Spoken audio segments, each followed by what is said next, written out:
Hey gamers, it's G from the corner, and the end of 2023 is fast approaching, and while it was an interesting year for video games, a lot of amazing games came out. Just such a high quantity of high quality from game studios all around the world this year.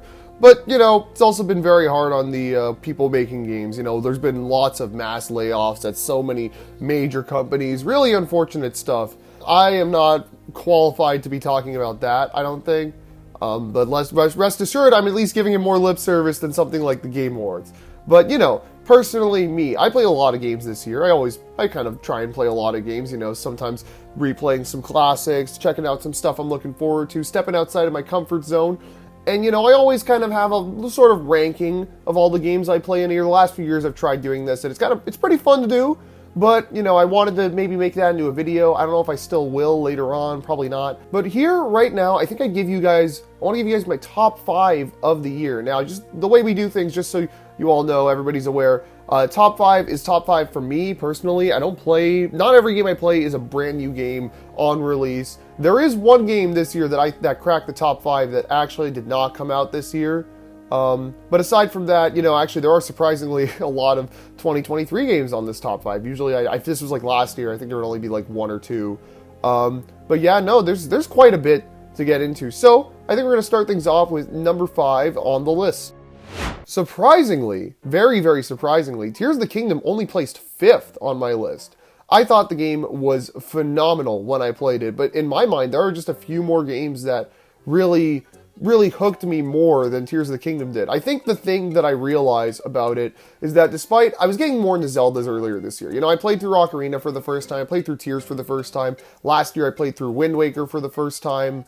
I've been playing more Zeldas recently than I ever had before. Oh, Skyward Sword a few years ago as well. I'm finally getting into the series after being sort of allergic to it in a way for so long, but it's still not my favorite thing ever. I really enjoyed Tears of the Kingdom. Nothing against it whatsoever, It's funny because the more time passes, the more I realize it truly is the Galaxy 2 to Breath of the Wild, if Breath of the Wild was Galaxy 1.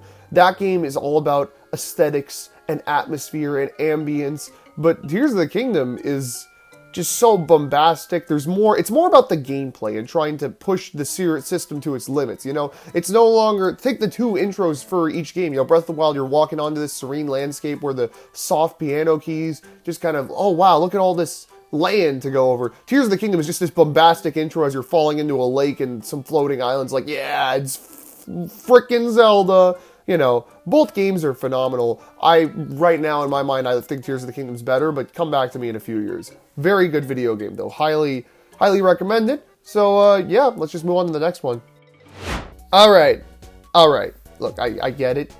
You're expecting, Game of the Year, prestigious games like Zelda, or Final Fantasy, or Alan Wake, or Baldur's Gate. Alright, but what am I doing talking about a 2007 Puzzle DS game? Picross 3D, guys. It's just that good. I picked this game up, very end of last year, and mostly played it this year, across the entire year. Alright, it's very simple. Just Picross, but it's in 3D now. Good music, cute animations, made by HAL, the Kirby guys, so I'm gonna love it, of course. And I kid you not, this game, I kept going back to this game all year. Every other game on the list, I didn't play for the entire year, whether I just picked it up and beat it and was done with it, or it didn't come out at the start of the year, but literally Picross 3D is a game that I'm still going back to just because I haven't done all the puzzles. Sometimes I'll be like, let's do 10 a day, sometimes I'll do 1 or 2. It's been piecemeal. Every once in a while, if I'm in the mood, I boot it up, and there's still more to do, because there's just so many damn puzzles in that game, It's really good. I really would love to see another version of it, like a sequel on the Switch or whatever's next, but I really doubt it considering it used the touchscreen. I know there is a sequel on 3DS. I'm not sure if that one's as good. I played a little bit of it, wasn't really feeling it too much, but, Picross 3D, just fantastic game. I might do a legacy review on it later on. I don't know if there's that much more to say, though. If you can find some way to get a hold of this game, please do. It's amazing. And for our next game on the list, we've got Pikmin 4. I mean, look, I wouldn't shut up about Pikmin back in July. These Pikmin videos everywhere, all over the place. Pikmin 4, I said it in the review, the game's amazing. It's so good. It is easily the best Pikmin game, I think. Right? Just Every time when I think of wanting to replay a Pikmin game, I'm thinking of that one all the time, you know? I've only played the other games of the series like 2, maybe 3 times each, but like Pikmin 4, oh my god, like that, you know, despite being as easy as it is, it's still so engaging. The environment design is just so good. You get the perspective changes everything. It makes the game so much better. You can really feel like you're in these environments. You know, limiting you back to one captain, it's fine. It doesn't actually make the game like that bad, honestly. There's still a few things keeping it from being any higher, you know, mainly just lack of multiplayer content. You know, the other games in the series do that a lot better, and they've set a precedent that, unfortunately, 4 doesn't really follow too well. I would have hoped for DLC, but I really doubt we're going to get it at this point, especially with how it doesn't seem like we're going to be with the Switch for very much longer. But, you know, don't let that dissuade you. Pikmin 4 is an outstanding game. Amazing purchase. Well worth your time. And at second place, we've got Street Fighter 6. Okay, look, I'm going to be honest. Street Fighter 6 is phenomenal. I play it all the time. So how about I spend this segment instead telling you why it's not number 1. The microtransactions. This game tries to nickel and dime you so hard. It got way worse after launch. So avatars, right? The avatars for World Tour. There's so many paid costumes that you can get for them in the shops. They cost so much money. They released like a Teenage Mutant Ninja Turtle collab. That shit was like $15 per turtle. What the heck, Capcom? And now they finally, 6 months later, by the way, 6 months later, we're finally getting alternate costumes for the characters. All right, cool. They're $6 each, but it's not $6 each. It's 600 fight coins each, or 300 fight coins each. But you can only buy fight coins in bundles of 250, 610, and so on and so forth. So they literally force you to spend enough to get 2. It's so bad. It's so genuinely just awful and putrid. I hate it. Thank God the characters you can at least actually just buy with your money and like the ultimate passes like I have. But the skins, like, why is there no $20 bundle for all of these? It's honestly just pathetic. I really can't stand it. I can't stand seeing like an $80 game require this much money out of the player. Like, stop trying to farm us for money. I'll buy the skin packs for $30. Don't charge $130 for the skins. I mean, like, they know there are some lunatics who will do it, so that's why they do it, and it probably makes them more money in the end, unfortunately. Other complaints. The more I played of World Tour, I called it a lot of things in the review. I'm going to be honest, it's not like the best thing ever.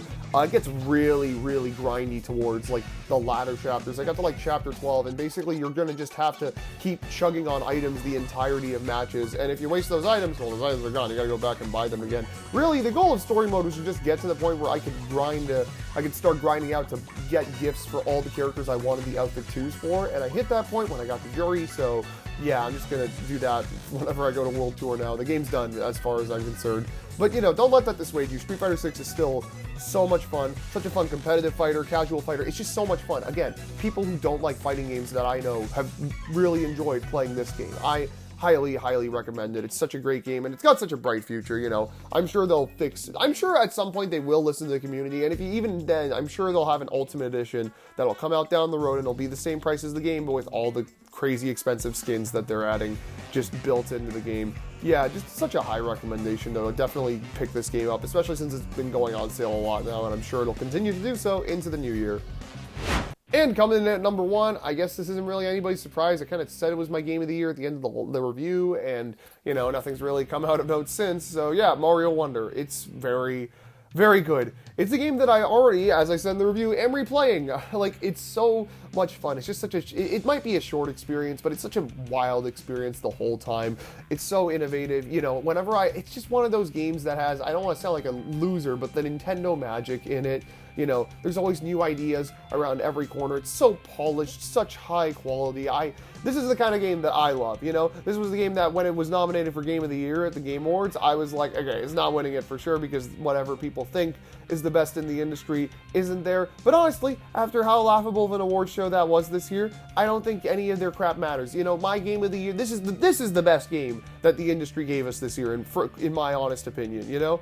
I'm going to be playing it for years to come. It made me happy with a series that I haven't really cared much for, like, ever in a long time. Literally, I have not thought, oh man, I want a new 2D Mario, and then they gave it to me, and it was phenomenal. Better than some 3D Marios. Saying it's a high recommendation, it is a joke at this point. Like, you need to check this game out as soon as you possibly can. It is just such a masterpiece and probably the final masterpiece on the Switch. Such a great game to go out on.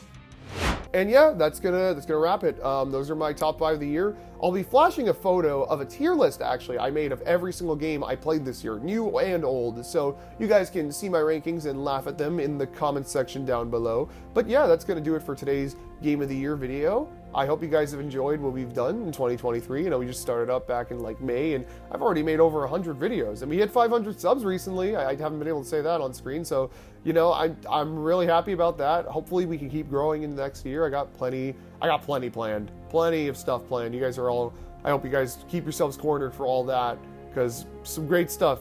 Trust me, we got some great stuff coming up. But yeah, I'll see you guys on the next one. Later.